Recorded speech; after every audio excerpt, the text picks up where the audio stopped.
আপনি যে ছাগল চোর ধরে জেলে দিছেন, আপনি তো খুব মজা পাইতেছেন, আমাদের ছাগলগুলো নিরাপদ। এই বেটারে জেলে দিছি 6 মাস খাডুক। বেটা জেলে যাওয়ার পরে তার সাথে দেখা হয়েছে জেলখানায় বড় মোসওয়ালা, 15 বছর জেলখানার আসামি, দোরা কাটা জামা গায়ে। এই দেখা হয়ে, কিরে নতুন আইসত নাকি? কয় জি বস, গতকাল ঢুকছি। কি অপরাধ? কয় কইতাম না। এই কইতি না মানি? কই কেমনে কই, ছাগল চুরি করছি। তোদের মতো সিসকে চোরের কারণে জেলখানার বদনামি, জেলে আইবি ভালো কিছু করে আইবি। ছাগল চোর বস, তাইলে আমনে কি করছেন? কয় গাড়ি ডাকাতি, ব্যাংক ডাকাতি করতে যাইয়া ধরা খেয়ে গেছি রে। না হয় এক রাতে কোটিপতি, কপালটা খারাপ।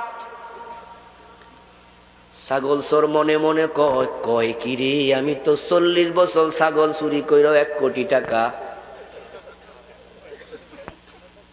স্যার আমার তো জেল মাত্র 6 মাস, আমি তো বাড়ি যামু, আমার একটু শিখাইয়া দেন। সৎসঙ্গে স্বর্গবাস, অসৎসঙ্গে সর্বনাশ। বরং ট্রেনিং নে, সেখানে বসে কিভাবে খারাপ হওয়া যায়। আর ছাগল চোর মনে মনে কয়, জেলে আরো কয়দিন আগে আইলাম না কেরে। 6 মাস পরে যখন বের হয়, মনে মনে কয় ছাগল মাগ না দিলেও আর। এখন বেড়া বের হইছে, আপনারা তো তারে দেখে কোনো আর জীবনে ছাগল চুরি করবানি। হে কয় মাগনা দিয়া দেখো, আর নিমু না। আপনি মনে মনে কন তাওবা কইরা আল্লাহর ওলি হইয়া গেছে। কাউয়ারে কেউ ধরে খাসায় বাঁধে না, ময়না ফাইলে বাঁধে। কি কাউয়া ধরে খাসায় ঢুকায়? ময়না ফাইলে? কাউয়া স্বাধীন থাকে, ডালে ডালে ওরে, ময়না পাইলে ধরে খাসায় ভরে। কাউয়া ময়নার কাছে আইসা কয়, কিরে ময়না, তোরে পাবলিক ধরে খাসায় ঢুকায় কেন? আমার মতো স্বাধীন তুই কেন না? তখন ময়না কয়, আমার একটাই দোষ, আমি কথা বলি।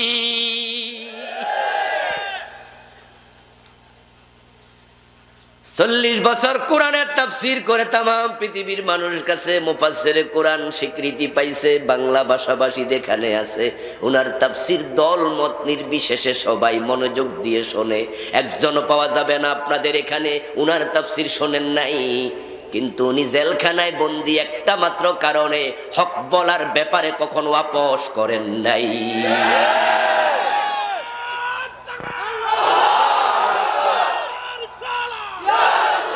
আমার বন্ধু, ইউহিব্বুকুমুল্লাহ, সুন্নাহ অনুসরণ করো, আল্লাহ ভালোবাসবে। আর আমরা আল্লাহর ভালোবাসাই চাই। তামাম দুনিয়া আমার বিরুদ্ধে গেলে আমার আল্লাহ ভালোবাসলে কিচ্ছু আসে যায় না। জান্নাতে যাওয়ার শখ কার নাই? আমাদের সবার আছে, সবার। কিন্তু সবাই তো জান্নাত পাবে না।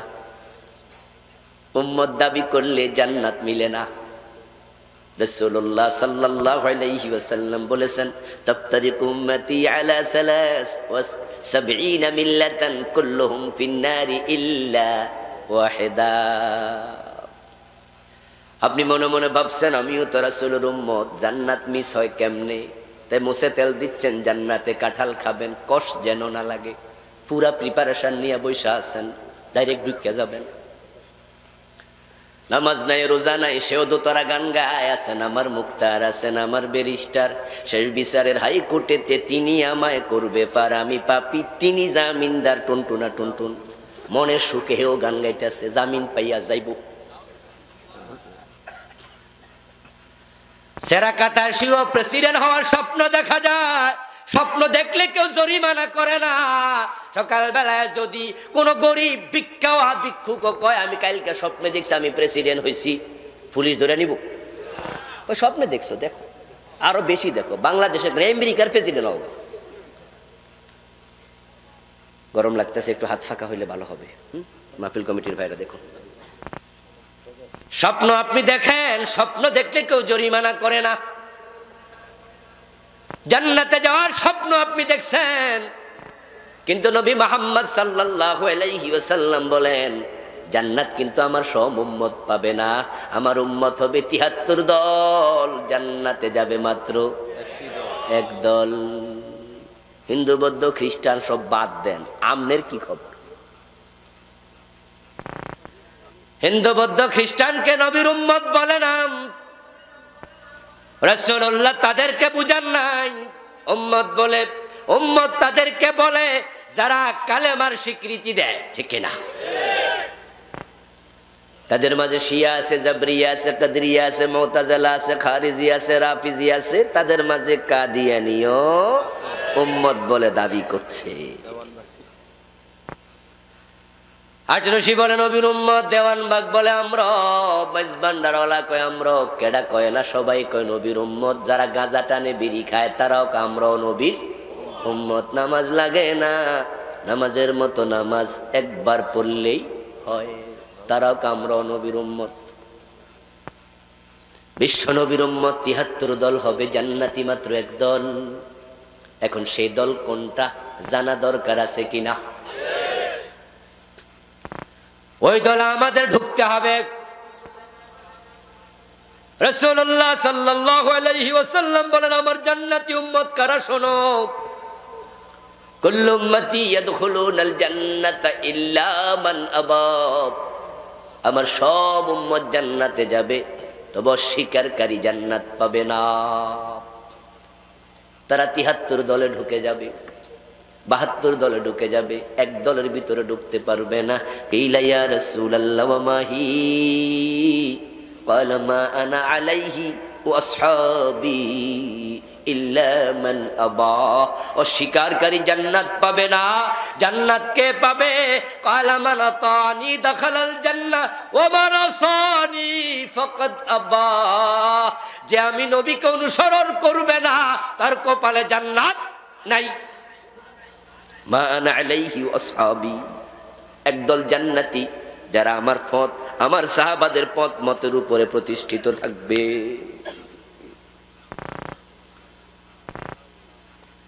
জান্নাতে যেতে চাও, নবীকে অনুসরণ করো, করতেই হবে। তোমার পা থেকে মাথা পর্যন্ত, পাকঘর থেকে সংসদ ভবন পর্যন্ত, জীবনের বটম থেকে টপ পর্যন্ত তুমি থাকবা যেখানে রাসূলের অনুসরণ করা লাগবে সেখানে। যারা রাজি হবে ওই দলে শুধু তারাই ঢুকবে। নির্ধারিত কোন দলের লোক জান্নাত পাবে না। জামাত ইসলাম করলে জান্নাত, নেজামে ইসলাম করলে জান্নাত, খেলাফত মজলিস করলে জান্নাত, সরমনা হুজুরের মুরিদ হলে জান্নাত, মোটেও নয়, মোটেও নয়। জান্নাত শুধু সেই পাবে যে পুরা জীবন সুন্নাহর আলোকে সাজাতে রাজি হবে।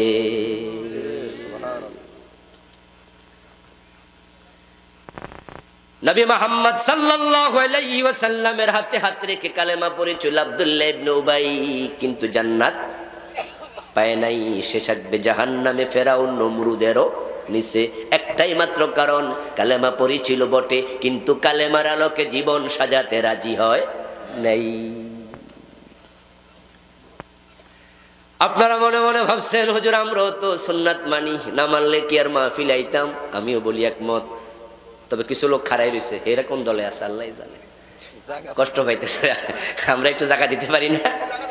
একটু প্লিজ আপনারা যদি একটু আগাতেন তাহলে আমাদের যে ভাইয়েরা এখন আসছে তারা বসতে পারতো। একটু অন্যের উপকার করা দরকার আছে না নাই? মেহরবানি করে পরোপকারী হয়ে যান, একটু সবাই আগান, সবাই একটু হলেও। জিকিরের সাথে সাথে সুবহানাল্লাহ ওয়ালহামদুলিল্লাহ লা ইলাহা ইল্লাল্লাহ।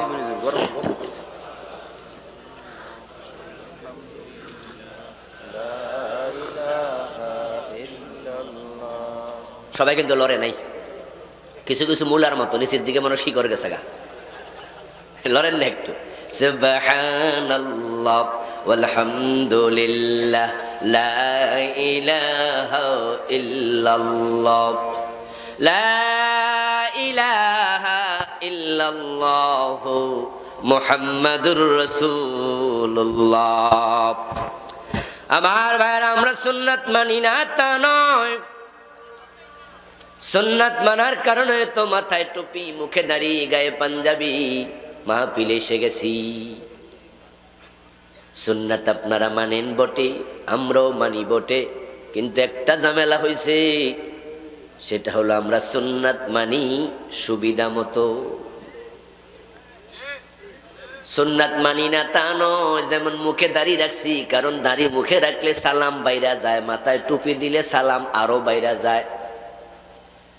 সুন্নাত মানলে সুবিধা, তাই সুবিধাওয়ালা সুন্নাত আমরা মানি। হক কথা বললে জেলে দেওয়া লাগে, তাই কত আলেম আছে, কত ইমাম আছে, কত বক্তা আছে, তারাও হক কথা বলছে না, চাকরিটা নি চইলা যায়। হক কথা বলা কি সুন্নাত না? শুধু দাড়ি রাখা সুন্নাত। আমরা সুন্নাহ মানি ততক্ষণ বিপদ আপদ নাই।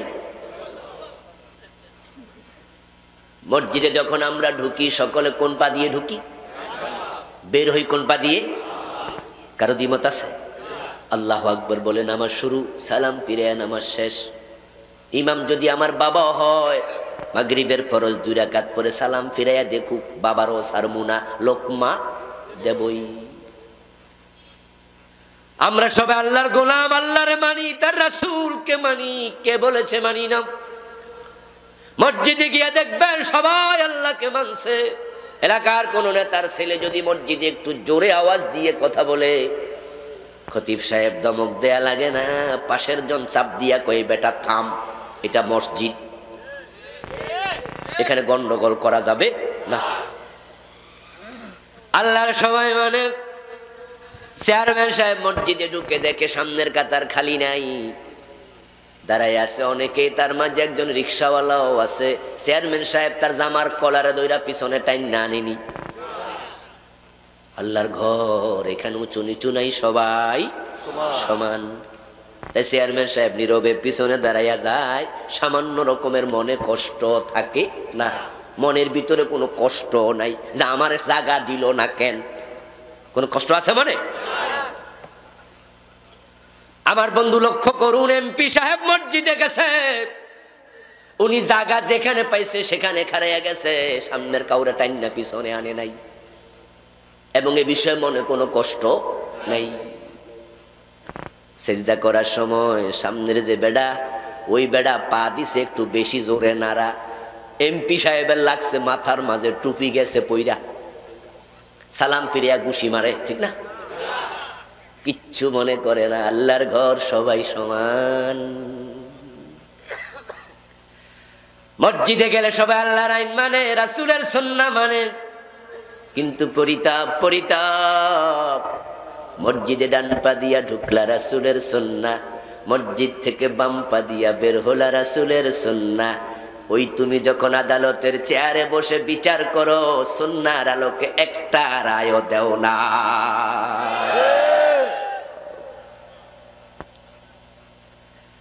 তো সুন্নাহ শুধু মসজিদে ঢুকছে। বাবা ভুল করলে বাবার লুকমা দাও, বাবা ইমাম, ছেলেও স্যাক্রিফাইস করবে না, সার নাই। আল্লাহর আইন, আপনার মাগরিবের ফরজ 3 রাকাত 2 রাকাত পরে সালাম ফিরানো যাবে না। লোকমা দিলেন, আল্লাহর আইনের ব্যাপারে আপনি আপোষহীন। কিন্তু যখন সেই আপনি এমপি হইয়া, মন্ত্রী হইয়া দেশ চালান, তখন আল্লাহর আইনের খবরটাও রাখেন না।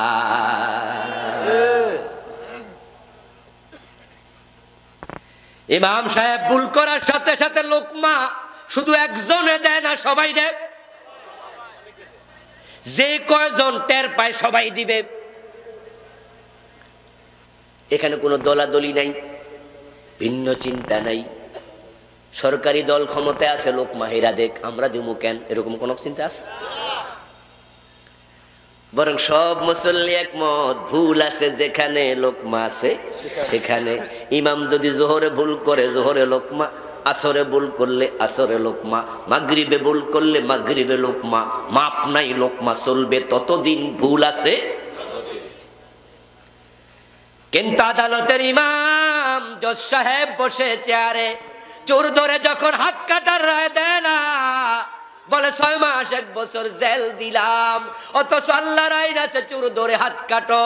ওখানে বাদী মুসলমান, বিবাদী মুসলমান, সাক্ষী মুসলমান, ওকিল মুসলমান, দাঁড়ায় আছে হ্যান্ড করা হাতে নিয়ে পুলিশ মুসলমান, সংবাদ লেখার জন্য সাংবাদিক হাতে কলম তারাও মুসলমান, হাকিম নিজে মুসলমান। কিন্তু হাকিম যে কোরআনের বাহিরে রায় দিল, লোকমা দেয়ার একজনও নাই। সব লোকমা মসজিদে ঢুকছে, হুজুর রে সোজা পাইছেন। আসলে ব্যাপারটা এক জায়গায়, সেটা হলো হুজুর ভুল করেছে, কোরআনের আইনের বাহিরে, রাসূলের সুন্নাহর বাহিরে গেছে। লোকমা দাও, লোকমা দিলে মসজিদে জেল খাটা লাগে না। কিন্তু আদালতে হাকিমের ভুল ধরলে আদালত অবমাননার মামলা হওয়ার সম্ভাবনা আছে না নাই? তা আমি হিয়ানে লোকমা দিয়া মামলা খামু, আমি পাগল হইছি হুজুর? এই জন্য আমরা সুন্নাহ মানি সুবিধাবাদী হইয়া, ইসলাম মানব ততক্ষণ বিপদ আপদ নাই। বিপদ আছে যেখানে, ইসলাম নাই আর সেখানে সুবিধাবাদ জিন্দাবাদে মোমেন হওয়া যায় না। এক বিগত একটা লম্বা মেসওয়াক, যদি কচুয়া থানায় যত মাদ্রাসা আছে, মসজিদ আছে, সব মাদ্রাসা মসজিদের আলেমদের কাছে এক বিগত লম্বা মেসওয়াকটা নিয়ে একটা প্রশ্ন করা হয়, মেসওয়াক করার বিধান কি, হুকুম কি? আমি বিশ্বাস করি সব আলেম বলবে এটা করা সুন্নাত, কেউ দ্বিমত করবে না। আচ্ছা, মেসওয়াকের জরুরত আছে কিনা? সবাই বলবে অবশ্যই। প্রশ্ন হলো কেন? সুন্নাত হলো কেন?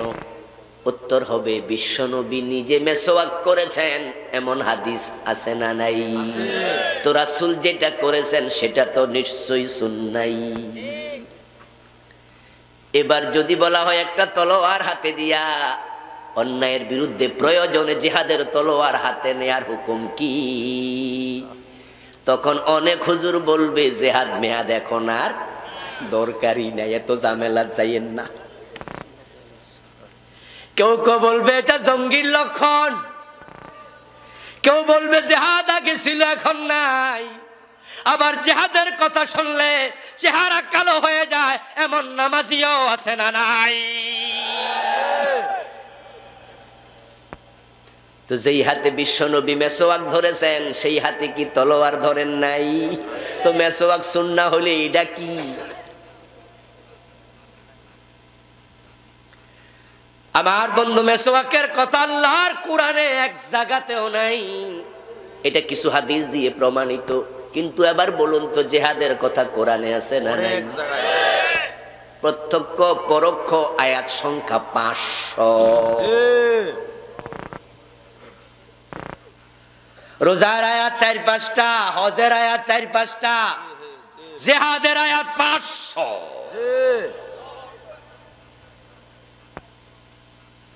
বিশ্বনবী জিহাদ করেছেন সরাসরি যুদ্ধের মাঠে গিয়ে, 27টি যুদ্ধে সেনাপতি হয়ে। কিন্তু আজকে ইসলাম মানতে যাই আপনি সুবিধাবাদী, কিছু মানবেন কিছু মানবেন না, অর্ধেক ঈমান নিয়ে জান্নাতে যাওয়া যায় না। এখানে কোনো ডিসকাউন্ট নাই, আল্লাহ যা বলবে সেটাই ফাইনাল, কম বেশি হবে না। ঈমানের ক্ষেত্রে বলছি, আমলে ত্রুটি হতে পারে, আমলের ত্রুটি হলে আল্লাহ সওয়াব কম দেবে, কিছু সওয়াব দেবে। আমলে ত্রুটি হলে আল্লাহ কিছু মায়ের মইর দিয়া সাইরাও দিতে পারে, কিন্তু ঈমানের ত্রুটি গ্রহণযোগ্য না। ঈমান হলো অঙ্কের মতো, আমল হলো সাধারণ রচনামূলক প্রশ্নের মতো। 10 লাইনের লম্বা রচনা, 20 লাইনের লম্বা রচনা, 2-4টা ভুল হইল 10-এর মাঝে 6, 7, 8 পাওয়া যাইতে পারে। কিন্তু 50 লাইন লম্বা অঙ্ক, যারা কমার্স নিয়ে পড়ে 3, 4, 5 পৃষ্ঠা লম্বা অঙ্ক আছে। এই সবটা অঙ্কে 50 লাইনে 49 লাইন ঠিক আছে, 1 লাইনে ভুল হইছে, 10-এর মাঝে কত? ঈমান ঠিক এরকম। এখানে হেরফের হলে গ্রহণযোগ্য হবে না, তুমি শেষ।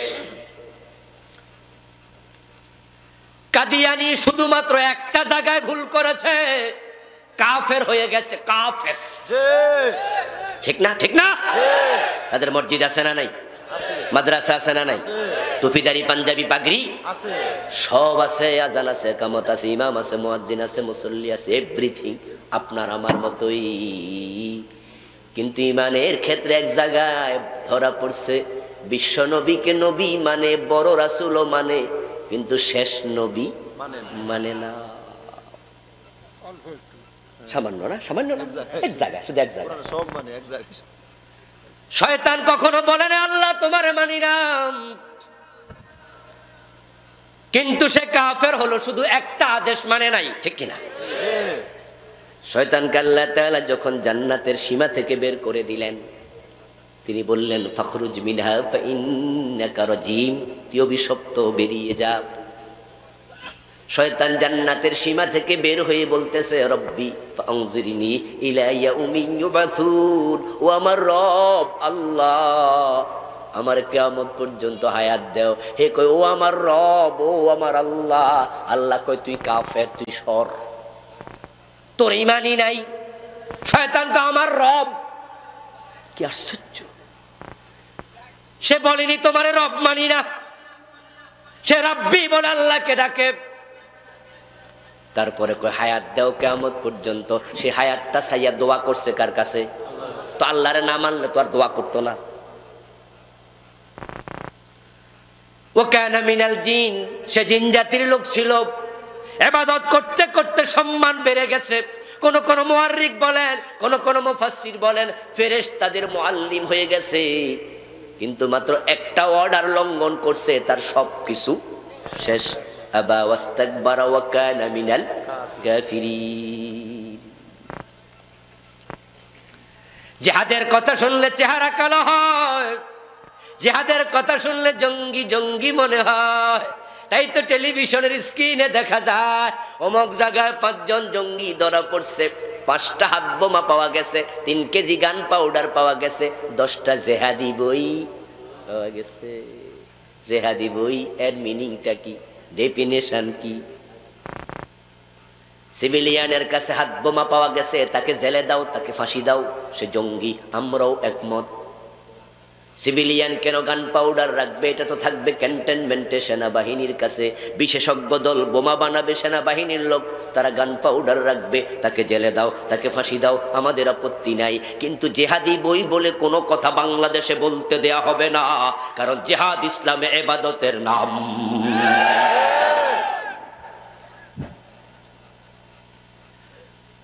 জেহাদি বই বলে তোমরা জেহাদকে হাও করতে চাও। মেসওয়াক করা সুন্নাত, মেসওয়াকের কথা কোরআনে নাই।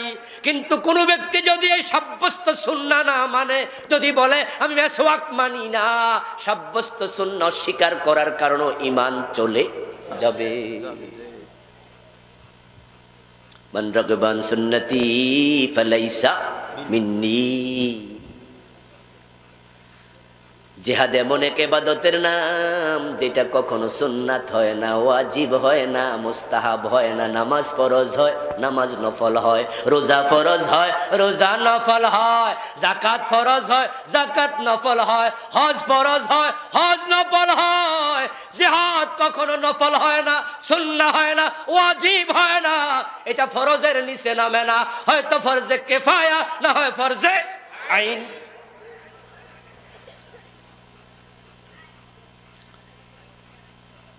ইশারের নামাজ ফরজ, তাহাজ্জুদের নামাজ নফল। রমজানের রোজা ফরজ, মুহররমের 10 তারিখের রোজা নফল। বছরে একবার হিসাব করে যাকাত দেয়া ফরজ, সাধারণ টাইমে দান সদকা করা নফল। জীবনে একবার হজ করা ফরজ, দ্বিতীয়বার করা নফল। কিন্তু জিহাদ ফরজের নিচে নামে না। কুতিবা আলাইকুমুল কিতাল, আল্লাহকে জিহাদ আমি ফরজ করে দিয়েছি। আর আপনি ইসলাম মানতেছেন, রাসূলের সুন্নাহ, টুপি দাড়ি পাঞ্জাবি পাগড়ি মেসওয়াক ঠিক আছে, জিহাদের কথা শুনলে কোন জঙ্গি জঙ্গি ভাব হয়। আল্লাহর কসম করে বলি, এই চিন্তা যার অন্তরে আছে তার অন্তরে ঈমান থাকে না। শায়খ আব্দুর রহমানের মতো বোমাবাজি করার নাম জিহাদ নয়।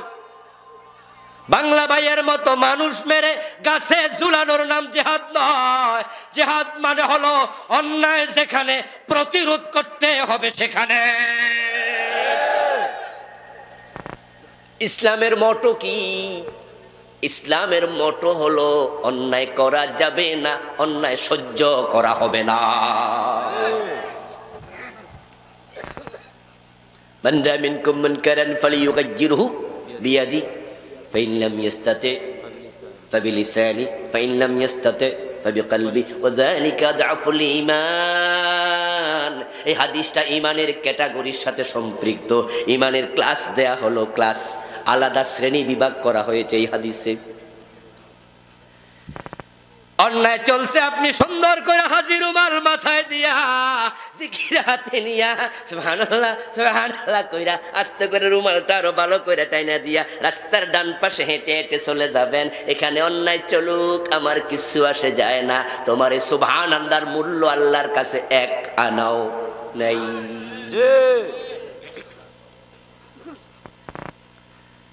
أوحى الله إلى جبريل أن أقلب مدينة كذا بأهلها।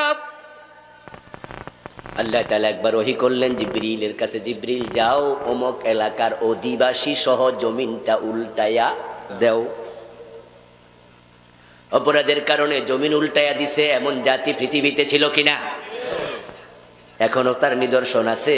জর্ডানে গেলে দেখবেন সেখানে একটা সাগর আছে, ডেড সি। এটা মূলত কওম লূতের এলাকা। জমিন উল্টায়া দেওয়া হয়েছে। সাবধান, এলাকা অপরাধ সবাই করে নাই। লূত আলাইহিস সালামের এলাকার সবাই অপরাধী ছিল না। জমিন উল্টিয়ে দিয়েছে, সবাই অপরাধী ছিল না। তাদের অপরাধ ছিল তারা পুরুষে পুরুষে জেনা করত, সমকামী ছিল। কিন্তু উল্টাই যেখানে দিছে সেখানে মহিলাও তো ছিল, মহিলা তো আর সমকামী ছিল না। সেখানে ছোট বাচ্চা ছিল না, তারা কি সমকামী হয়েছে? সেখানে কি বুড়া মানুষ ছিল না, তারা কি বুড়া বয়সে কাম করছে? কিন্তু উল্টাই যে যখন সবাই গজবে পড়ছে, ওয়াত্তাকু ফিতনাতান লা তুসিবান্নাল্লাযীনা যালামু মিনকুম খাসসা। কোন জমিনে যখন অপরাধ হবে, যদি বাধা না দাও, প্রতিক্রিয়া না দেখাও, তুমি তার বিরোধিতা না করো, গজব আসলে তুমিও বাঁচতে পারবা না। আল্লাহ বলে জিবরিল যাও এলাকাটা উল্টায়া দাও। জিবরিল আমিন গেলেন, ওই এলাকা উল্টাবেন। যাইয়া দেখেন এলাকার এক ইবাদত গাহে মসজিদের মাঝে আল্লাহর এক বান্দা ইবাদত করছে, নামাজে দাঁড়িয়ে আছে। লম্বা নামাজ পড়ে সালাম ফিরাইয়া জিকির আজকার করে, আবার নামাজে দাঁড়ায়া নামাজ পড়ে, আবার সালাম ফিরাইয়া জিকির আজকার করে। জিবরিল আমিন কয়, যদি জমিনটা উল্টায়া দেই, আল্লাহর এই বান্দাও তো গজবের মাঝে পড়ে যাবে, তারে কি করি? এই বেটা যে এখানে ইবাদতকারী আছে জিবরিল আমিন জানতেন না, কিন্তু যে আল্লাহ বলছে জমিন উল্টাও, সে আল্লাহ জানেন কি না? তো আল্লাহ তো কইতে পারতো, হেরে বাঁচাইয়া দিও। জিবরিলের 600 পাখা আছে, হেরে দইরা টুপ করে একটা ফাঁকার উপর বসাইয়া জমিনটা উল্টাইয়া তারপরে আবার হেরে পাশে ছাইরা দিও। জিবরিল আমিন মনে মনে বলে, কিন্তু আল্লাহ তো এটা কয় নাই যে তারে বাঁচাইও। ঘটনাটা কি? ডাল মে কুচ কালা হে। মসজিদে যারাই নামাজে আসে সব কিন্তু নামাজি না, 2-4 জন জুতা চোর আছে না নাই? কিন্তু দেখতে কি চোরের মতো লাগেনি? দেখতে কিন্তু হেরো টুপি আছে, নামাজির মতো মনে হয়। জিবরিল আমিন ভাবলেন ঘটনা কি, তার আমল নামাটা একটু দেখি, এটা কি আসল নামাজি না জুতা চোর? কোন ধান্দায় আছে হে? তিনি হচ্ছেন ফেরেশতাদের লিডার। আমল যে ফেরেশতা লেখে তাদেরও তিনি নেতা। এই মিয়া আমলনামাটা দেখাও। এসপি সাহেব যদি কয় ওসি সাহেব মামলা, জিবরিল আমিন আমলনামা দেখে তো অবাক, সাথে সাথে দরখাস্ত, ইয়া রব্বি ইন্না ফীহিম আবদাকা ফুলানা লাম ইয়াসিকা তারফাতা আইন। জিবরিল আমিন বলো, আমার রব, যে এলাকা আমারে পাঠাইছেন জমিন উল্টানোর জন্য, ওখানে আপনার একজন বান্দা পাইছি যে চোখের পলক পড়তে যতটুকু সময় লাগে অতটুকু সময়ের জন্য কোনো গুনাহ করে নাই।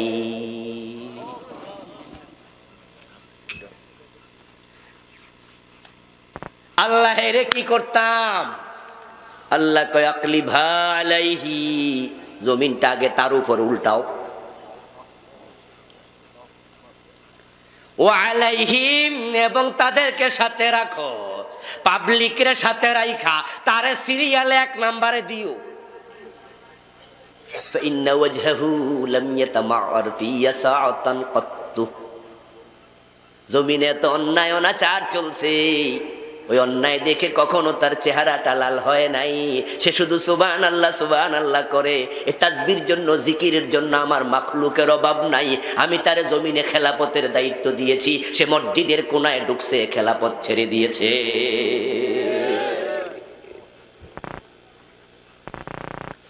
হাজার অন্যায় দেখে চুপ করে থাকবেন, রাস্তার পাশ দিয়া সুবহানাল্লাহ কইয়া হাজির রুমাল মাথায় দিয়া চলে যাবেন। এটা রাসূলের সুন্নাহ না। শুধু মিঠা মিঠা কথা বলবেন, আপনি ভাববেন আপনি সুন্নত মানতেছেন না। দোস্ত, মিঠা কথা বলা যেমন সুন্নাহ, প্রয়োজনে গর্জন দিয়ে কথা বলাও সুন্নাহ।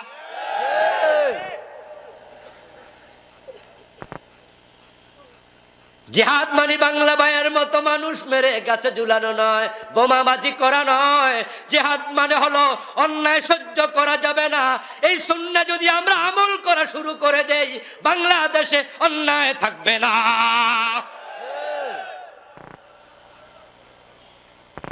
কিন্তু আমরা রাসূলের সুন্নাহ এখন মানি সুবিধা করে করে, হিসাব করে করে, কতটুকু মানলে ঝামেলা নাই। এই সুবিধাওয়ালা হয়ে ঈমানওয়ালা হওয়া যাবে না। যদি আপনার ছেলে অসুস্থ হয়, আপনি তাকে ডাক্তারের কাছে নেন, ডাক্তার ঔষধ দেয়। সব ঔষধ কি মিঠা? তিতা ওষুধ আছে না নাই? ওইটারই খাওয়ান না? তিতাটাও খাবেন, মিঠাটাও খাবেন। ডাক্তার লিখেছে মন মতো খাবেন, মন মতো খাওয়াবেন, রোগ বেড়ে যাবে, নিউমোনিয়া হয়ে যাবে, টাইফয়েড হয়ে যাবে, জ্বর খারাপ হয়ে যাবে, বিপদে পড়ে যাবে, চোখ নষ্ট হয়ে যাবে, হাত অবশ হয়ে যাবে, বিপদ হবে। তা ডাক্তারের কথা মেনে চলো, আল্লাহ এ উসিলায় ভালো করে দেবে। তার অভিজ্ঞতা আছে, তাই সে তিতাটাও লিখেছে, মিঠাটাও লিখেছে। রাসূল মুহাম্মদ যে ইসলাম নিয়ে এসেছেন, এখানে মিঠা সুন্নাহ আছে, তিতা সুন্নাহ আছে। জান্নাতে যেতে হলে সবটাই মানতে হবে।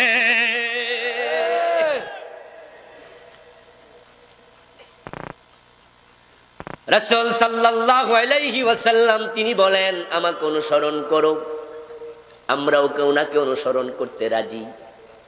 এখন বিশ্ব নবীর জীবন হলো নবুয়তের 23 বছর। আজকের এক মাহফিলে কি সব কোয়া যাইব? অসম্ভব। আজকে আমি শুধু একটা বলবো, সেটা হলো নবীর জীবনের লক্ষ্য কি ছিল। আমরা সবাই নবীর জীবনের লক্ষ্যের সাথে আমাদের জীবনের লক্ষ্য মিলাতে হবে। নবী হলেন ট্রেন গাড়ির ইঞ্জিনের মতো, উম্মত হলো বগির মতো। ট্রেনের পিছনে যেগুলা থাকে কি কয়? বগি। এবার বলুন তো, ইঞ্জিনের সাথে বগি যদি অ্যাটাচড না হয়, ইঞ্জিন বগিরে টেনে নেবে কি? বগি কিন্তু একরকম হয় না। বগি ফার্স্ট ক্লাসও আছে, থার্ড ক্লাসও আছে, সেকেন্ড ক্লাসও আছে, ভিআইপি কেবিনও আছে, আছে না? কিন্তু অ্যাটাচ যদি হয়ে যায়, তাহলে ঢাকা থেকে চিটাং যাবে, ইঞ্জিন টাইনা নিয়ে যাবে। উম্মতের সবাই একরকম হবে না। আবু বকর সিদ্দিকের মতো আমল আমাদের করা সম্ভব না। ওনার তুলনা আমরা থার্ড ক্লাস অথবা আরো নিচের ক্লাস। কিন্তু আবু বকরের জীবনের লক্ষ্যের সাথে আমাদের জীবনের লক্ষ্য নবী মুহাম্মদের সাথে মিলাতে হবে। লক্ষ্যের সাথে যদি না মিলাও, বগি যদি অ্যাটাচ না করে দাও ইঞ্জিনের সাথে, ইঞ্জিন এসি কেবিন হইয়াও কোনো লাভ। ইঞ্জিনটা বড়, আপনার বগিটা বড় সুন্দর, একবারে এসি কেবিন, সিটগুলো ফোমের, খুব মজা, নরম, ফুলে ফুলে সাজানো, ভিতরে খাবারের ব্যবস্থা আছে এবং সুইচের পাশে এমন, সিটের পাশে এমন সুইচ দেয়া আছে, টিপ দিলে হইয়া যায়, টিপ দিলে বইয়া যায়। কি মজা, কত সুন্দর ব্যবস্থা। কিন্তু বগির সাথে ইঞ্জিন অ্যাটাচ নাই, এসি করেও লাভ নাই, থেকে যাবে, ইঞ্জিন চলে যাবে।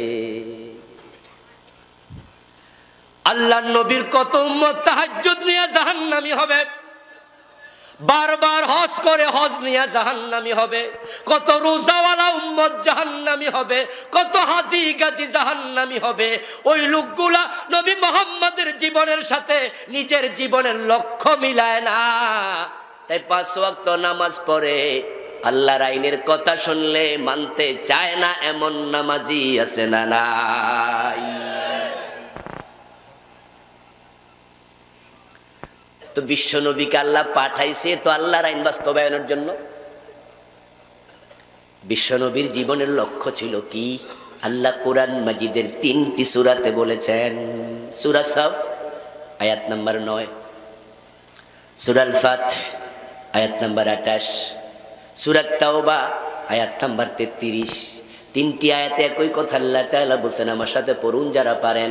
হুয়াল্লাযী أرسل رسوله بالهدى ودين الحق ليظهره على الدين كله وكفى بالله شهيدا ولو كره المشركون। আল্লাহ তাআলা কোরআন মাজিদের 3টি সূরার 3টি ভিন্ন ভিন্ন আয়াতে একই কথা 3 বার বলেছেন, আমি রাসূলকে পাঠাইছি জমিনে আমার দ্বীন, আমার কোরআনের বিজয় করার জন্যই। লিইয়ুযহিরাহু আলাদ-দীনি কুল্লিহি, আমি চুমু খাওয়ার জন্য কোরআন দেই নাই, জিনে ধরলে ফু দিয়ে জিন তাড়ানোর জন্য দেই নাই, গলায় তাবিজ বানায়া ঝুলানোর জন্য কোরআন দেই নাই। আমি কোরআন দিয়েছি, রাসূল পাঠাইছি লিইয়ুযহিরাহু আলাদ-দীনি কুল্লি। সমাজে যত মতবাদ আছে, মানুষের মন গড়া বানানো আইন আছে, থিওরি আছে, আদিয়ান বাতিল আছে, সবগুলোর উপর আমার নবী আমার কোরআন বিজয় করে দেবেন। আমি নবী মুহাম্মদকে কোরআন বিজয় করার জন্য পাঠাইছি, এটাই নবীর জীবনের লক্ষ্য। এখন এই লক্ষ্যের সাথে আপনারা কয়জন একমত হইছেন? পীর সাহেব হুজুররা জীবনের লক্ষ্য বানাইছে জিকির আজকার করে মুরিদ বাড়ানো, দিন কায়েম হলে হোক, না হইলে। আমরা বক্তারা লক্ষ্য বানাইছি মাহফিল কত বাড়ানো যায়, কত শ্রোতা বাড়বে, একটা মাহফিলও নষ্ট যেন না হয়, এমন টেকনিক কইরা ওয়াজ করমু কারো গায়ে যেন না পড়ে। দিন কায়েম হলে হোক, না হলে নাই, আমার মাহফিল কমা যাবে না। খতিব সাহেব লক্ষ্য বানাইছে ইমামতি যেন না ছড়ে, এটা ধইরা রাখতে হইব। হুজুর জীবনের লক্ষ্য বানাইছে মাদ্রাসা যেন বন্ধ হয়ে না যায়, এলাকার ঘুষখোর সাদা দেবে, সুদখোর সাদা দেবে, সবাই সাদা দেবে, মাদ্রাসা ভালো চলবে, এমন ওয়াজ করমু ঘুষখোর সুদখোর কেউ বেজার হইব না। মাদ্রাসা টিক্কা থাকুক, ফাজেল থেকে কামেল হবে, মেশকাত থেকে জালালাইন পার থেকে দাওরা হইয়া যাবে। শুধু দাওরা না, আরো খুসুসি কিতাব খুলালামু, দিন কায়েম হইলে হোক, না হইলে। তাবলীগ জামাতের ভাইয়েরা ছয় উসুলকে সামনে নিয়ে গেছে। এই জমিনে দিনের বিজয় দরকার। চোর ধরে হাত কাটতে হবে, ডাকাত ধরে শুলে চড়াতে হবে, জেনা করলে পাথর মারতে হবে, মদ খাইলে 80 বেত লাগাতে হবে। ছয় উসুলের মাঝে এটা কই? হুজুর আপনি কি বোঝেন? এত কথা কইলে কি মসজিদে জায়গা দিবনি? এমন ওয়াজ করমু মসজিদ যেন ফ্রি, ফ্যান চলবে, যেন আমরা বিলও দেয়া না লাগে। ইসলামের কথা কমু, কন কি মানুষের নামাজি বানাবো, রোজাওয়ালা বানাবো। ও আমার দোস্ত, আমি বুঝি প্রত্যেকের কথায় যুক্তি আছে। সবাই বলবো আল্লাহ বলছে হিকমতের মাধ্যমে, আল্লাহর পথে ডাকো। আমি তোমাদেরকে কষ্ট দিতে আসি নাই ভাইয়েরা, আমি বুঝাতে এসেছি তুমি যদি ঢাকাকে লক্ষ্য বানাও, দাউদকান্দি আল্টিমেট যাওয়া যাবে। লক্ষ্য যদি ঢাকা যাওয়া হয়, দাউদকান্দি যাওয়ার চিন্তা তোমার করা লাগবো না, গাড়ি হিয়ান দিয়ে যাইব।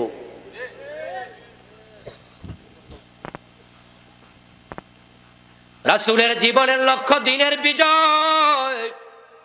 আজকে আমরা আলেমেরা দিন বিজয়কে লক্ষ্য বানাই নাই, সুবিধা মতো কাজ করে যাচ্ছি, যার কারণে বাংলাদেশে 90% মুসলমান পাওয়া যায়, ইসলাম কোথাও পাওয়া যায় না।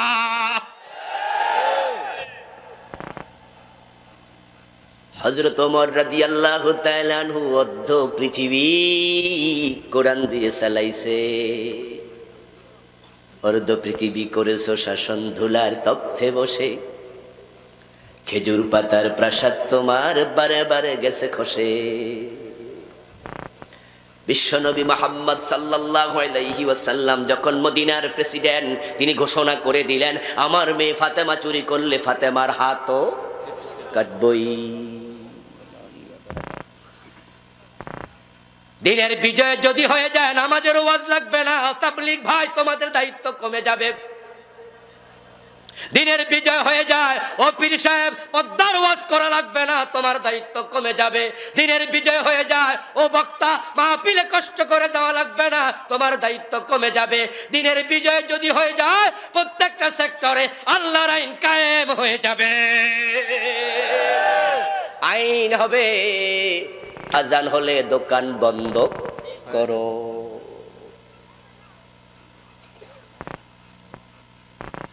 একটু কল্পনা করুন তো, সৌদি আরবের মতো আজান হলে যদি দোকানপাট সব বন্ধ হয়ে যেত, মসজিদে মুসল্লি জায়গা দেয়া যেত। কিন্তু আমরা পীর সাহেব, তাবলীগ, বক্তা, হুজুর, খতিব সবাই মিলে একটা ওয়াজ বাংলাদেশে সবচেয়ে বেশি, সেটা হলো নামাজ, নামাজ, নামাজ। ঠিক কি না? নামাজের ওয়াজ সবচেয়ে বেশি হচ্ছে। আলহামদুলিল্লাহ, লাগবে, ওয়াজ লাগবে, কিন্তু রেজাল্টটা কি?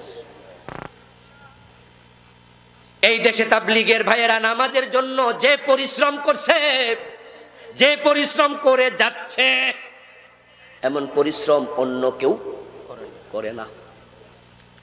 3.5 লাখ মসজিদ যদি বাংলাদেশে থাকে, প্রতিদিন আসরের পরে কমপক্ষে 50,000, 1 লাখ মসজিদ থেকে গাছ হয়। মানুষের ঘরে ঘরে যায়, বাড়িতে বাড়িতে যায়, চা দোকানে যায়, রাস্তায় যারে পায় চারদিকে এমন ভাবে খাড়ায়, ফলানোর জায়গাও নাই। ও বেটারে ধরে যিনি আমির, জিম্মাদার, তিনি কথা বলে, বাকি সবাই চুপ করে থাকে আর দোয়া করতে থাকে, আল্লাহ তুমি তারে হেদায়েত দাও, তার মনটা নরম করে দাও। আমাদের আমির তারে নামাজের কথা বলতেছে, দিনের কথা বলতেছে, আল্লাহ তারে কবুল করার তৌফিক দাও। চুপ করে করে তারা দোয়া করতে থাকে। কথা বলে কয়জনে? আমার বন্ধু এমন ভাবে ধরছে সুপার গুলু দিয়া, বেডা যাওয়ার জায়গাও নাই। শেষ পর্যন্ত কয় হুজুর ঠিক আছে, আমি রাজি, কথা হইলে চলেন। কয় লুঙ্গিটা খারাপ। আচ্ছা ঠিক আছে, আজকে যান, কালকে কিন্তু আসা লাগবো। হেতে কয় হুজুর দোয়া করেন। পরের দিন আবার গাছতে বাইরে হেরে পাইছে, কয় কি খবর, কালকানা ওয়াদা দিছেন? হেতে কয় আমি তো কইছি দোয়া করেন, আপনাদের দোয়া এখনো কবুল। দাওয়াত চলছে নামাজের, পীর সাহেব হুজুর বলে মুরিদ নামাজ পড়ো, বক্তা বলে মুসল্লি ও শ্রোতা নামাজ পড়ো, ইমাম বলে মুসল্লি নামাজ পড়ো, বাবা কয় ছেলেরে নামাজ পড়ো, হুজুর কয় ছাত্ররে নামাজ পড়ো। এই ওয়াজ 50 বছর বাংলাদেশে চললো। ফজরের টাইমে সালাম ফিরে দেখবেন বন্ধু মসজিদ খালি। তো ওয়াজ তো অনেক করছেন, মুসল্লি কই? মাগরিবের টাইমে বাজারের মসজিদে নামাজ পড়ে সালাম ফিরাইয়া এসে বারান্দায় দাঁড়াইয়া একটু বাজারের দিকে চাইয়েন, অনুপাত করেন, অনুপাতের অঙ্ক করবেন। মসজিদে আছে কয়জন, দোকানে আছে কত হাজার। ঢাকার বাইতুল মুকাররম জাতীয় মসজিদ আজান হয় দোতলায় জামাতে নামাজ হয়, নিচতলা বেচা কেনা হিরিক চলছে, বেচা কেনা।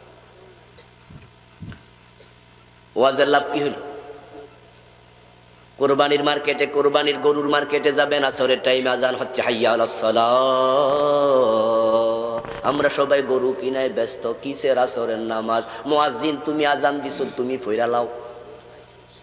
গরু কিনতে কিনতে আসর শেষ, গরু বাড়ি নিতে নিতে মাগরিব শেষ, কোরবানির দিন গরু জবাই করতে করতে জোহর। আমরা ওয়াজিব নিয়ে টেনশনে আছি, ফরজের টাইম কই? ওই যে এক বেড়া মদ খাইতেছে মোস্তলা দিয়া, তখন আরেকজন জিগায়, কিরে ভাই মোস্তলা দিয়া মদ খাও? ক হুজুরের ওয়াজ শুনছিলাম, মোসে লাগলে মাকরু হয়। আমরা মুত্তাকি হইছি, কুরবানি ওয়াজিব তা নিয়ে ব্যস্ত, ফরজের। অথচ আল্লাহর বক্তব্য, আল্লাযীনা ইম্মাক্কান্নাহুম ফিল আরদি আকামুস সালাহ ওয়া আতাউয যাকাহ ওয়া আমারু বিল মা'রুফি ওয়া নাহাউ আনিল মুনকার। দিন যদি বিজয়ী হয়ে যায়, নামাজের ওয়াজার লাগবে না, রাষ্ট্র আইন করে দেবে, আজান হবে, মসজিদে যাও, দোকান খোলা থাকলে দোকানে তালা লেগে যাবে, লাইসেন্স ক্যান্সেল করে দেওয়া হবে, ব্যবসায়ী লাইসেন্স ক্যান্সেল। ইমাম আবু হানিফা, শাফি, মালিক, আহমদ ইবনে হাম্বল রাহিমাহুমুল্লাহ, চার মাযহাবের আইম্মায়ে কেরাম একমত, কোন বালেগ যদি নামাজ না পড়ে প্রমাণিত হয়, তাকে জেলে দিতে হবে।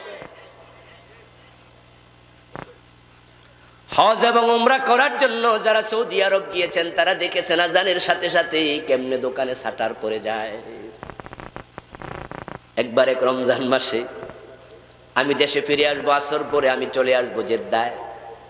মদিনার মসজিদে নববীতে জোহর পড়তে যাচ্ছিলাম, হঠাৎ যাওয়ার পথে আমার মনে পড়লো একটা আভায়া কিনবো, জুমার দিন গায়ে দিয়া, জামার উপরে একটা দেয় না হুজুররা, আভায়া।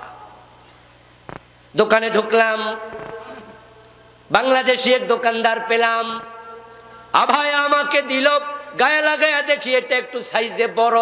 আমি তারে বললাম, ভাই আর একটু ছোট দেন। সে আমার হাত থেকে আভায়াটা নিল, সামনে কদম দিল, হঠাৎ করে আজান, আল্লাহু আকবার।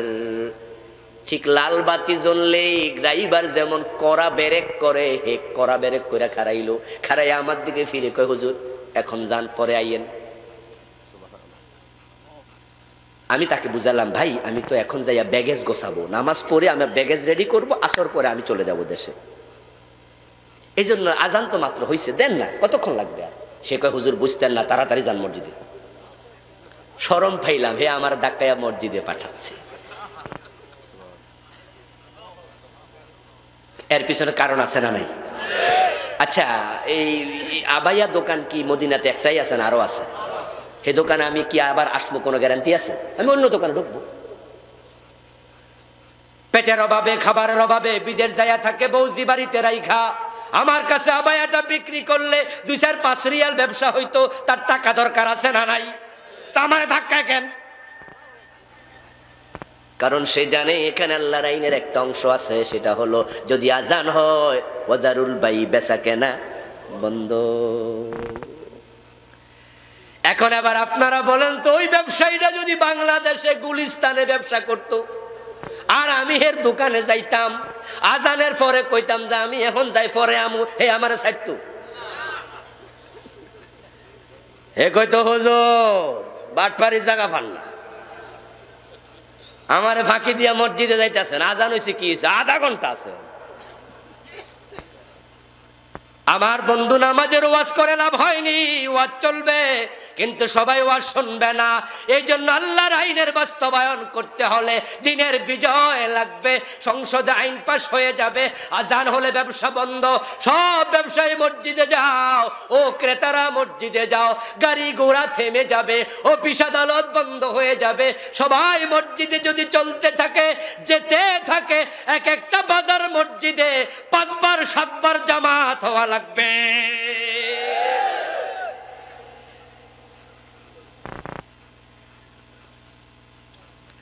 আমার বন্ধু, দিনের বিজয় যদি হয়ে যায়, ইসলামের স্বাদ আপনারা পাবেন, ইসলামের স্বাদ আপনারা পান না, কারণ বাংলাদেশে ইসলাম নাম কাওয়াস্তে আছে, মুসলমান আছে, বাস্তবে ইসলামটা তাদের মাঝে নেই। ইসলাম অর্থ হলো শান্তি, আর এটা হবে আত্মসমর্পণের মধ্য দিয়ে। আল ইসলাম আশ-শারাঈউল্লাতী ইয়াতাহাক্কাকু বিহাস সালাম।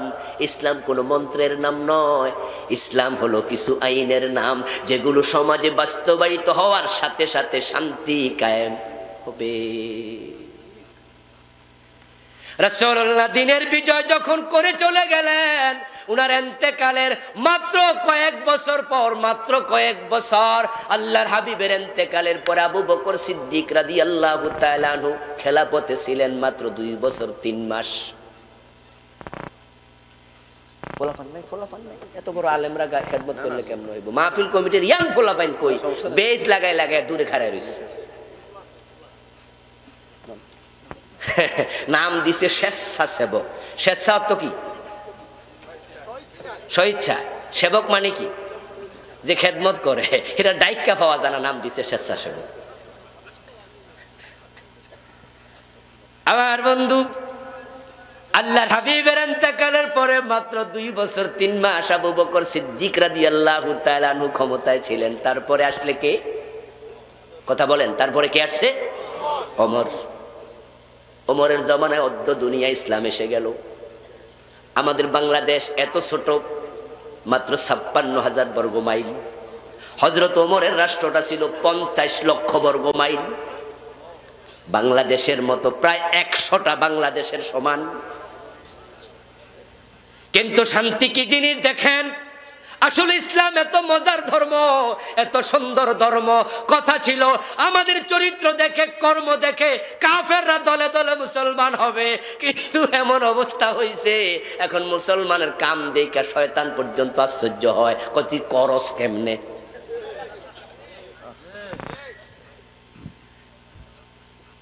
হযরত ওমর যখন প্রেসিডেন্ট, অর্ধ দুনিয়ার সম্রাট গাছতলায় ঘুমায়, বডিগার্ড লাগে না।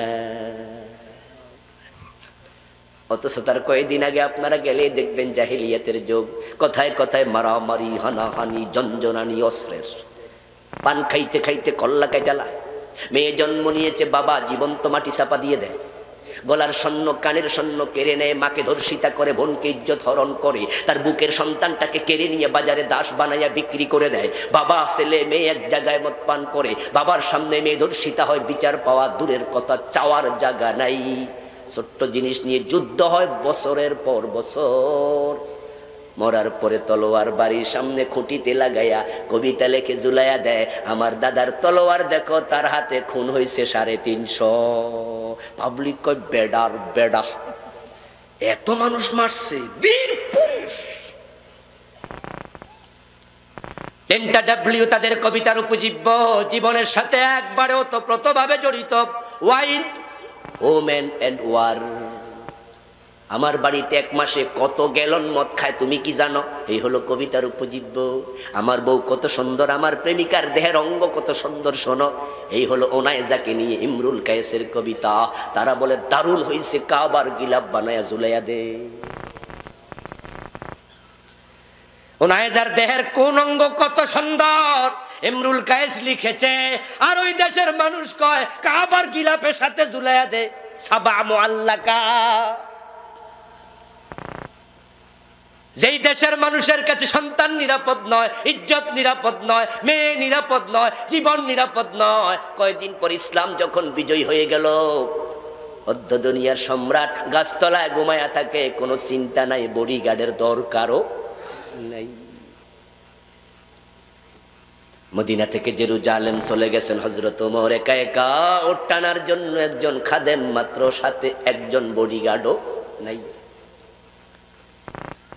আমাদের প্রধানমন্ত্রী, আমাদের প্রেসিডেন্ট, আমাদের নেতা, আমাদের এমপি মন্ত্রী যখন দেশে যায়, আপনাদের এমপি এলাকায় আসে, আমার এমপি এলাকায় যায়, মন্ত্রীরা যায়, খালি যায় না, সাথে 1 গাড়ি পুলিশ নেয়, নিরাপত্তার প্রয়োজন। প্রধানমন্ত্রী গেলে তো ডজন ডজন দরকার। রদ্ধ দুনিয়ার সম্রাট মদিনা থেকে জেরুজালেম চলে গেছে, একটা বডিগার্ডও নাই। কারণ একটাই, সবাই ইসলাম মেনে চলে। ইসলাম অর্থ শান্তি, করো আত্মসমর্পণ। দিনের বিজয় হয়ে যাবে, চুরি হবে না, ডাকাতি হবে না। যাকাত আদায় করার জন্য বলা লাগবে না, রাষ্ট্র আইন করে দেবে। তুমি যেমন আজকে ট্যাক্স না দিলে মামলা হয়, এনবিআর তোমাকে ধরে নিয়ে যায়, দুদক তোমাকে ডেকে নিয়ে যায়। যখন ইসলাম বিজয় হবে, যাকাত দিবা না, তোমাকে ছাড় দেয়া হবে না।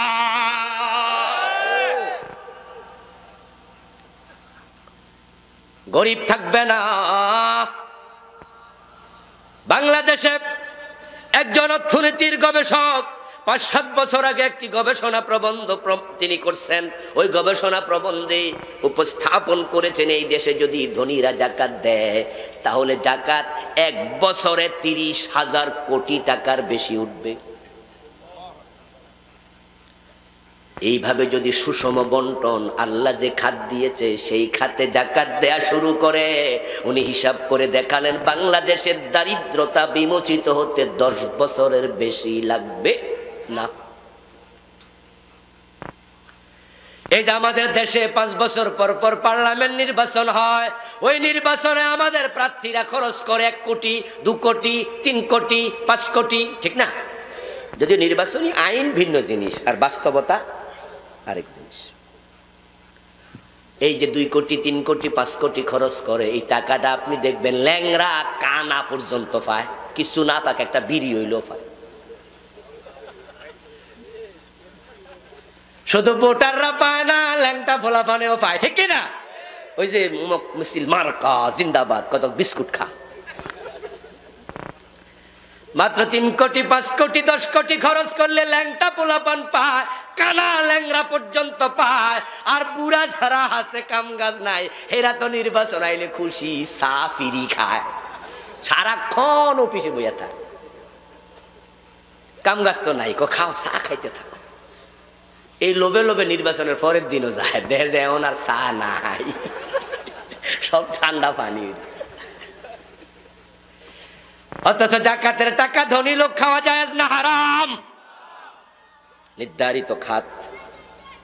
এই টাকাটা তুলে যদি সরকার ব্যয় করত, এটা সরকারের দায়িত্ব।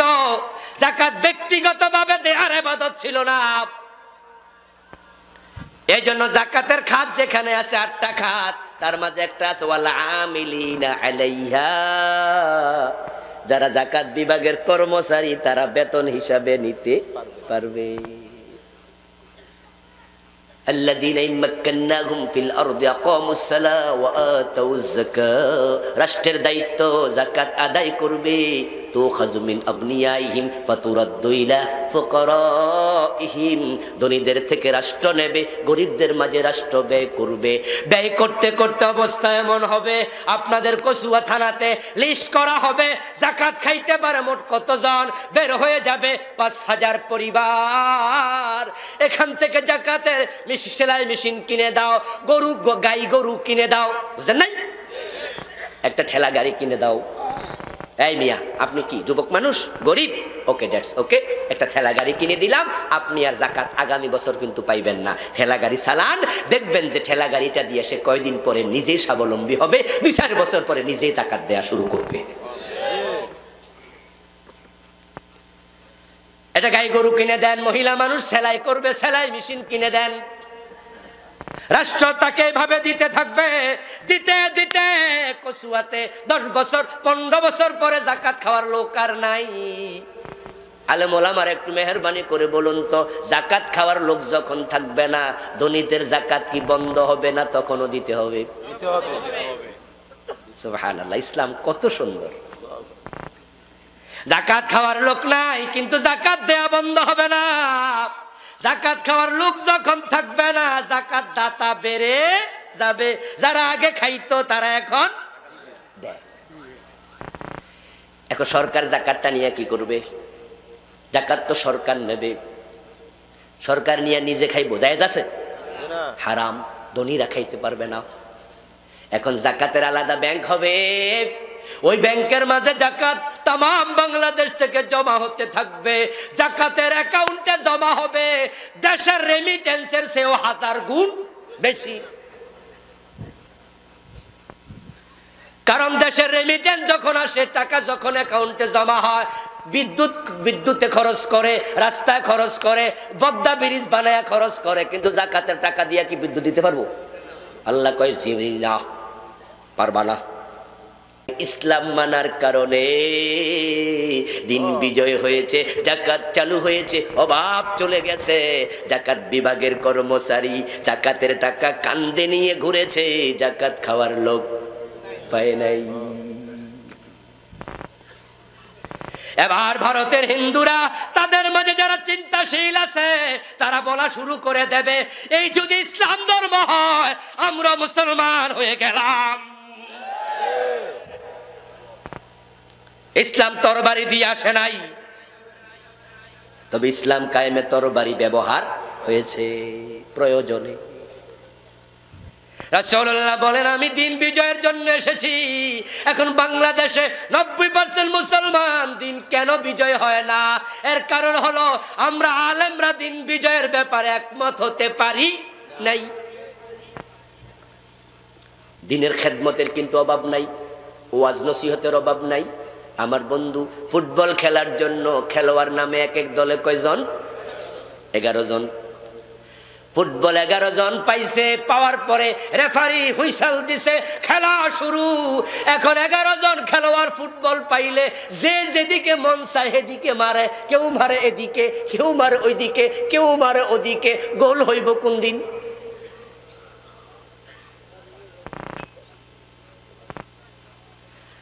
যখন রেফারি হুইসেল দিল, ফুটবল খেলোয়াড় খেলার মাঝে সে বল যেদিকে মন চায় সেদিকে মারে।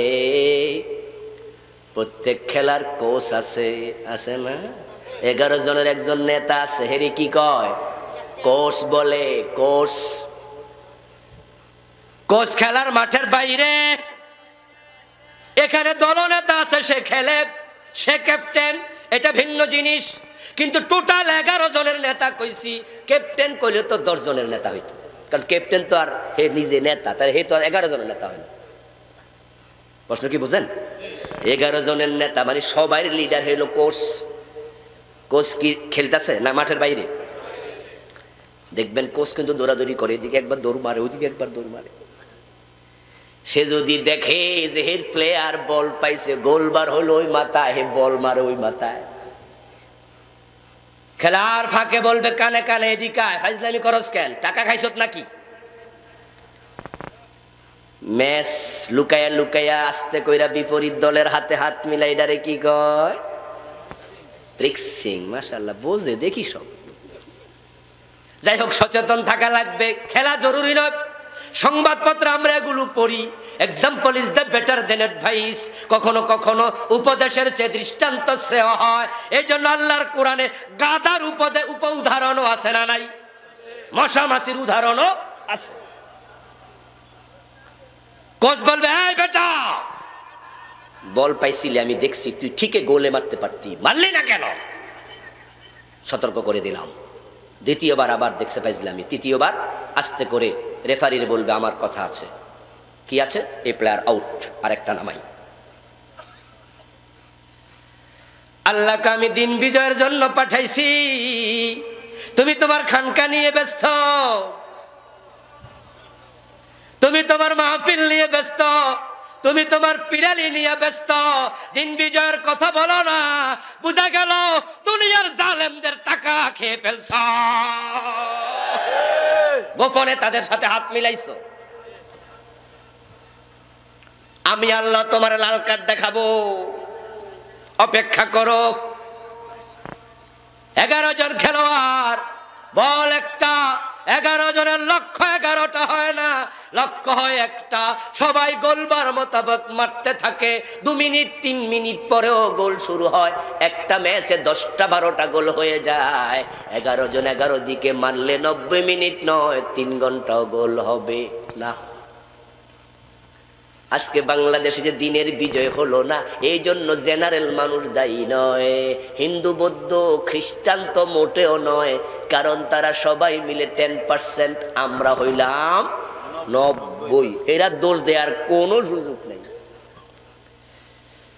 এখন জেনারেল মানুষেরা দোষ দেবেন না, কারণ তারা আলেমদেরকে অনুসরণ করে।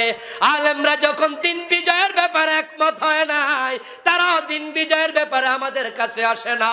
যদি তাবলীগের ভাইয়েরা কাল থেকে শুরু করে, তাদের খানকাতে ফিরেরা শুরু করে দেয়, বক্তারা শুরু করে দেয়, শ্রোতারা শুরু করে দেয়, মাদ্রাসার ওস্তাদেরা শুরু করে দেয়, এক একজন এক এক জায়গায় থাকে, দিন বিজয়ের কথা বলা শুরু করে দেবে, এই দেশে দিনের বিজয় হতে 6 মাসও লাগবে না।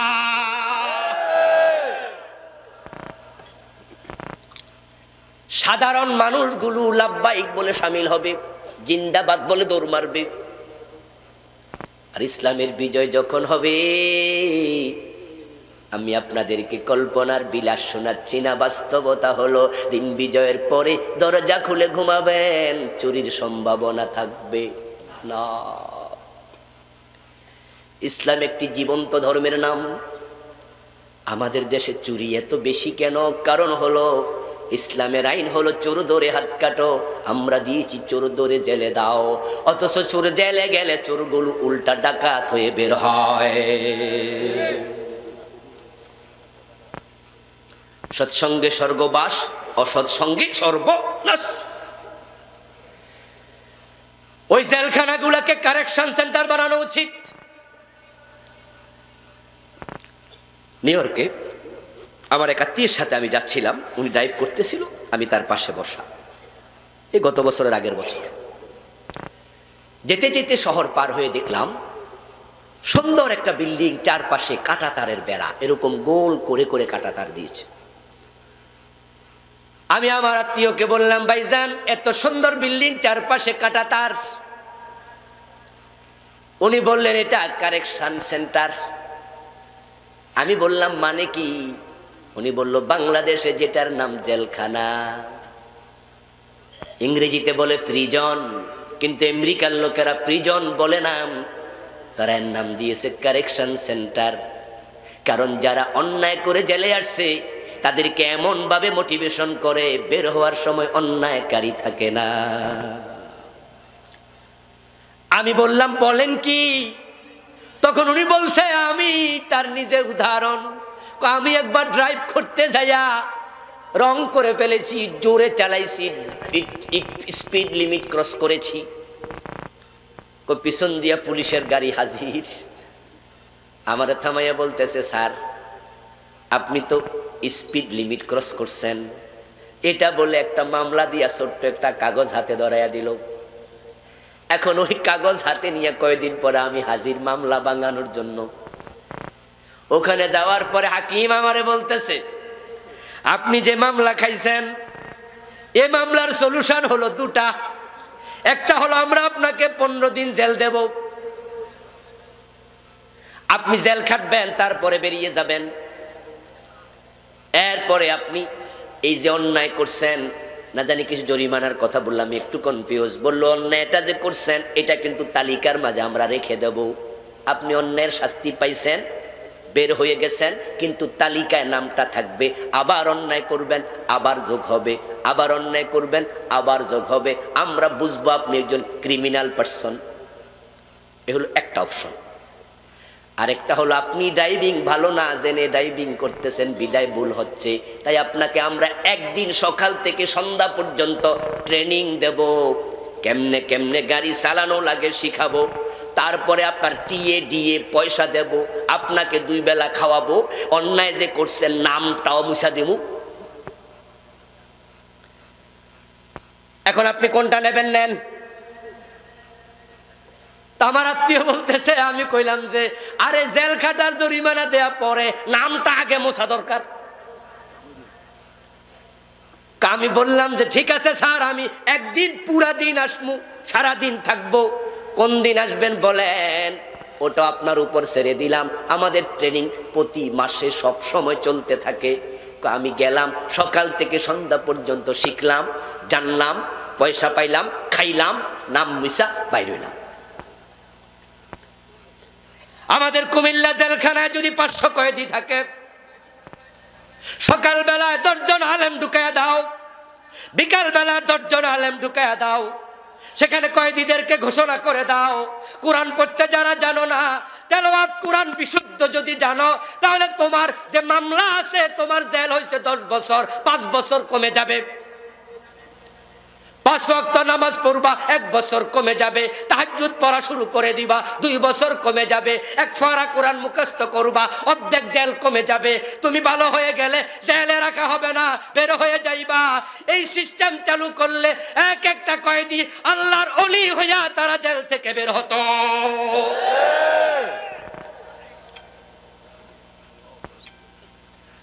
আপনাদের বিবেকের কাছে আমি প্রশ্ন রাখতে চাই, সরকার যদি চাইতো 20 জন 50 জন আলেম সকাল সন্ধ্যায় ট্রেনিং দেওয়ার জন্য ঢুকানোর সুযোগ আছে না নাই? যদি কয়েদিদেরকে শিখাতো তারা ভালো মানুষ হতো। কিন্তু এখন আপনি যে ছাগল চোর ধরে জেলে দিছেন, আপনি তো খুব মজা পাইতেছেন, আমাদের ছাগলগুলো নিরাপদ। এই বেটারে জেলে দিছি 6 মাস খাডুক। বেটা জেলে যাওয়ার পরে তার সাথে দেখা হয়েছে জেলখানায় বড় মোসওয়ালা, 15 বছর জেলখানার আসামি, দোরা কাটা জামা গায়ে। এই দেখা হয়ে, কিরে নতুন আইসত নাকি?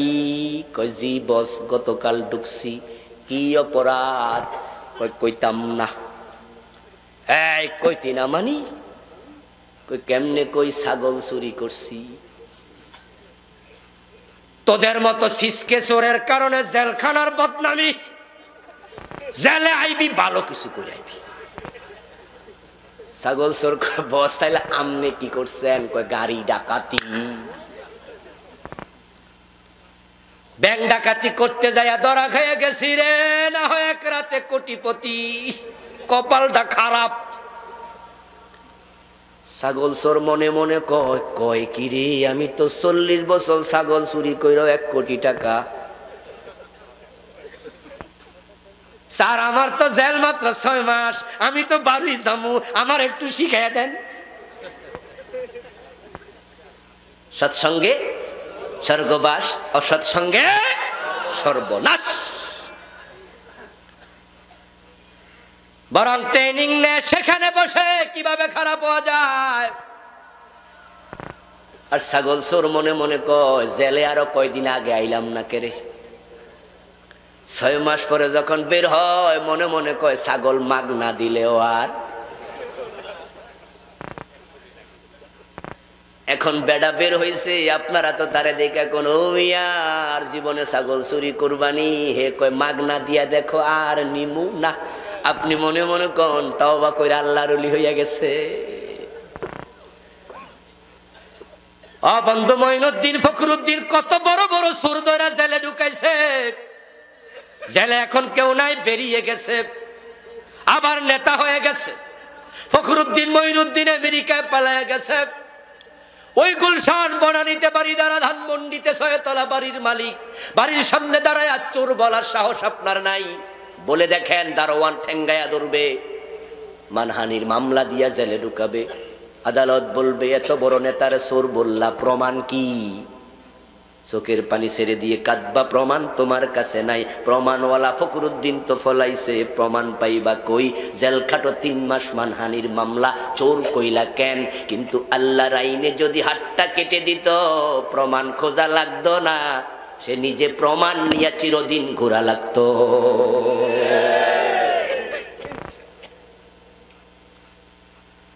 দশটা এমপি, 20টা সচিব, 5টা মন্ত্রী, কয়েকটা বড় বড় নেতা যারা দুর্নীতি করেছিল, দেশটাকে শেষ করে দিয়েছে।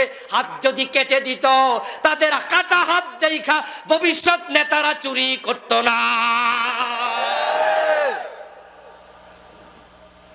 কোন চোর নেতা জীবনে এমপি হইতে আসতো না, মন্ত্রী হইতে আসতো না, নেতাই হইতো না। কেমনে হইব? জনসমাবেশে তো হাত তোলা দিয়া স্বাগত জানানো লাগে, উনার তো হাতে নাই। আমার বন্ধু হযরত ওমরের ছেলে মদ পান করেছে, হযরত ওমর ছাড়ে নাই। আজকে বাংলাদেশ ইয়াবার সাগরে বাঁচতেছে। এই চেয়ারম্যান সাহেবেরা বিচার করতে করতে কুলাইতে পারতেছে না।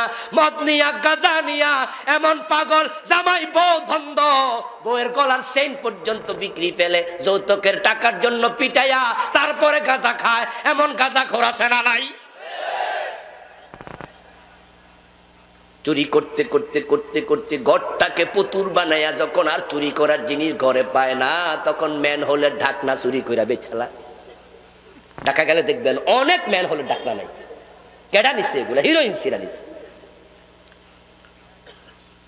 আজকে ইয়াবা প্রাইমারি লেভেলে চলে আসতেছে।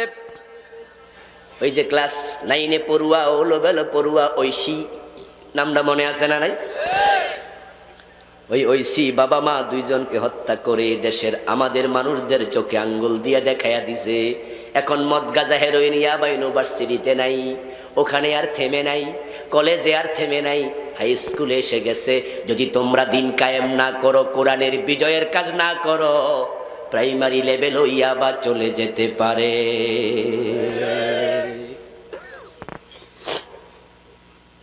আমাদের পুলিশ, আমাদের বিজিবি, আমাদের র্যাব, আমাদের সেনাবাহিনী, আমাদের গোয়েন্দা সংস্থার লোকেরা এই মাদক সবল জাতিকে বাঁচানোর জন্য কত চেষ্টা। রাস্তায় গেলেই রাতের বেলা গাড়ি চেক, অধিকাংশ চেক হয় শুধুমাত্র ইয়াবা খোঁজে, গাঁজা আছে কিনা, হেরোইন আছে কিনা। তারপরে কি বন্ধ হয়েছে মাদক? কল্পনা করতে পারবেন না। আপনার বাড়ির পাশের যে চা দোকানটা দেখেন, দিনের বেলা চানাচুর বেচে, মুড়ি বেচে, বিস্কিট বেচে, চা বেচে, এমনও হতে পারে রাতের 12টার পর থেকে ইয়াবা বিক্রি চলছে। একটা ঘরে যদি একজন মাদকাসক্ত হয়, পুরাটা ফ্যামিলি জাহান্নাম বানায়া সারে। নিজের কলিজার টুকরা সন্তানকে কেমনে বাঁচাবেন? এই জাতির যুবকদের শেষ, চরিত্র শেষ। দিহানার অনুষ্কার ঘটনা তো একবারে তাজা। কোথায় নামছে, কত নিচে নামছে ভাবেন। ছোট্ট ছোট্ট পোলাপান আজকে কোথায় গিয়ে থেমেছে। আজকে সিনেমা এমন বাড়া বাড়ছে, ওয়াজ আমরা করেছি, সিনেমা বন্ধ করতে পারি নাই। হুজুররা বলছে পর্দা করো, পীর সাহেবরা কয় পর্দা করো, আর মেয়েরা ওড়না গলায় ঝুলায়। অনেক মেয়ে আছে ওড়নাটা পরেই না। সিনেমার বিরুদ্ধে আমরা অনেক কথা বলেছি, বন্ধ করতে পারি নাই। সিনেমা এখন মোবাইলের ভিতরে ঘরে ঘরে ঢুকে গেছে। জি বাংলার কারণে, স্টার জলসার কারণে আমাদের ঘরগুলো সিনেমা হল হয়ে যাচ্ছে। ওই কলকাতায় বসে উলুধ্বনি দেয়, হাজী সাহেবের ঘরে উলুধ্বনি বাজে। কেমনে থামাবেন ওয়াজ করে? অসম্ভব। দিন বিজয় করুন, আইন হয়ে যাবে, সংসদে আইন পাশ করাবে। সিনেমা বন্ধ করে দাও, বেপর্দা সিনেমা চলতে দেয়া হবে না। সাইন করে মুক্তি দেয়া হবে না, থামিয়ে দেয়া হবে বেপর্দা সিনেমা। 1 সপ্তাহের ব্যবধানে সিনেমা থাকবে না। এই জন্য আসুন আমার ভাইয়েরা, আমরা দিন বিজয়ের পক্ষে কাজ করতে চাই। এটা শুরু করে দেন। আমি আজকে ওয়াজ করছি, কালকে মরে যেতে পারি। দিন বিজয় আরো 50-100 বছর পরে হতে পারে।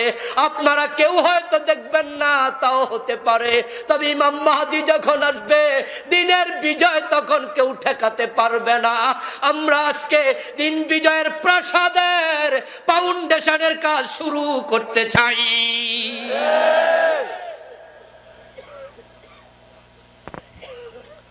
আল্লাহর সামনে হাজির হয়ে যাব। আল্লাহ প্রশ্ন করলে জবাব দেব, আল্লাহ আমি তোমার নবীর সুন্নাহ সুবিধা মতো মানি নাই, আমি পুরা জীবনে মানতে রাজি ছিলাম।